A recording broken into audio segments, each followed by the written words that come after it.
More on this, let's bring in Will Scharf, Trump attorney and former federal prosecutor. Thank you for being here, Will. By the way, do you remember the judge ever telling that to the jury, that an NDA in and of itself is not illegal? I don't remember that specifically, but so many of Judge Merchan's decisions have been so wildly out of whack with what we would consider normal courtroom procedure. I wouldn't even hazard a guess as to whether that happened here. What worries you most about this case? Of course, today we heard these new instructions that the jury can pick from 3 choices. None of those choices, by the way, were really fully adjudicated within court. Of course, the federal election charge, they're not even authorized to weigh in on that, are they? Yeah, I think that the judge's position on jury unanimity with respect to what we're calling the predicate offense, the underlying offense that this alleged business records violation, which we believe in and of itself is bunk, that was intended to cover up. The judge's position on jury unanimity, we believe, is unconstitutional, and that's certainly something we would bring up on appeal if this case were ever to reach appeal. But really, I think that the early signs from the jury are quite positive for us.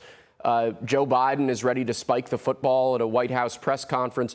Meanwhile, the jury's going back to the very first witness in this case, David Pecker, and seems intent on scrutinizing his testimony, really understanding what he did and didn't say. And now they want to really understand what the law is and what the law isn't, and what they were actually instructed to do versus what they might have misremembered from a very long morning this morning. But, you know, today they got news that a tax charge could be included in one of those things that maybe the jury doesn't think that there's a federal election charge, or that the overriding charge or the beginning charge is enough to convict on a felony.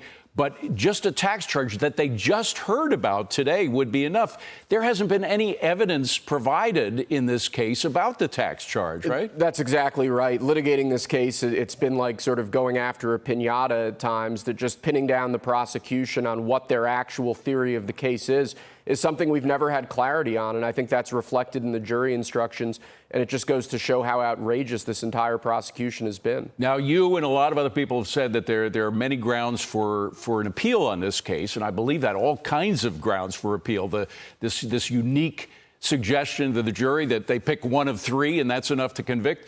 A lot of other things, but how soon could that be fast-tracked to a court that might get you the desired result? Well, there are many grounds for appeal. I'd also note there are many, many grounds for acquittal. There are giant holes in the prosecution's case, which I think Todd Blanche did a masterful job of really revealing during his summation the other day.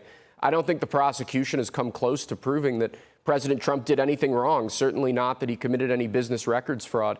If there were to be a conviction, we would appeal as quickly as possible. We would attempt to fast-track that within the bounds of New York appellate procedure. But in the meantime, we think there are ample grounds for the jury to acquit, and we're still certainly hopeful that that's the outcome here. Okay. By the way, the judge just dismissed the jury for the day, I guess. Is that for the day, producer? Yeah, for the day. So they're going to at least spend 2 days deliberating. Do you think that that's good news for your client? Conventional wisdom is that longer deliberations favor the defendant. I'm just happy to hear that the jury is taking their job seriously, and it looks like they're really going to scrutinize the evidence. And we believe that if they do that, if they take their job seriously, they have no choice but to acquit. All right, Will Scharf, thank you very much.